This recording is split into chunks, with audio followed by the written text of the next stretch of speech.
Il était noir, mais il osait, devant tout le monde, brandir un fouet et frapper le propriétaire blanc de la ferme. Les esclaves noirs autour de lui étaient stupéfaits. Ce qu'ils voyaient devant leurs yeux renversait complètement leurs croyances. Le blanc, autrefois supérieur, était maintenant l'opprimé, subissant les coups de fouet avec douleur. Autrefois, Django vivait dans des conditions aussi sombres que celles des autres esclaves dans la plantation. Pour l'amour et la liberté, il s'enfuit avec sa femme. Mais malheureusement, ils furent rapidement capturés par les surveillants blancs. Pour éviter que sa femme ne subisse les coups de fouet, Django prit toute la responsabilité sur lui-même. Il se prosterna et supplia le surveillant blanc d'épargner sa femme. Mais le surveillant blanc, loin de faire preuve de compassion, redoubla de brutalité. Il les vendit, séparant Django de sa femme, l'un envoyé vers le nord, l'autre vers le sud. Cependant, sur la route de la vente, un chariot orné de décorations dentaires apparut soudainement. Le conducteur, se présentant comme un dentiste, arrêta le négociant en esclave et demanda s'il y avait des esclaves venant de la plantation de Caloocan. Django répondit « Je viens de la plantation de Caloocan ». Le dentiste lui demanda s'il connaissait les 3 frères Britt de la plantation. Django savait bien qui ils étaient,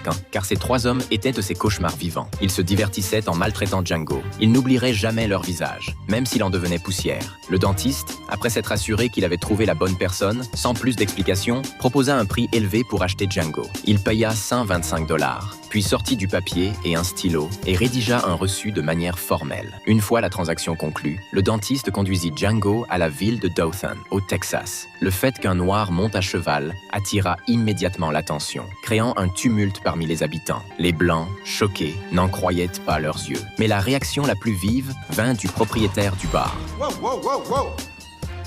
What the hell you think you're doing, boy?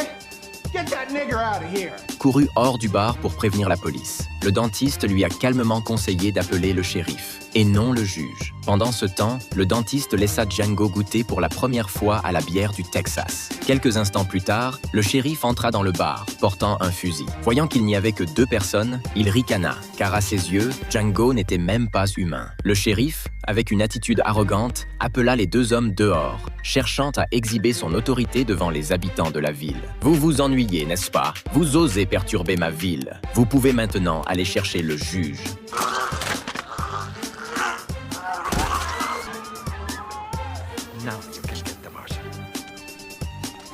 Peu de temps après, le juge, entouré de centaines d'hommes, encercla le bar.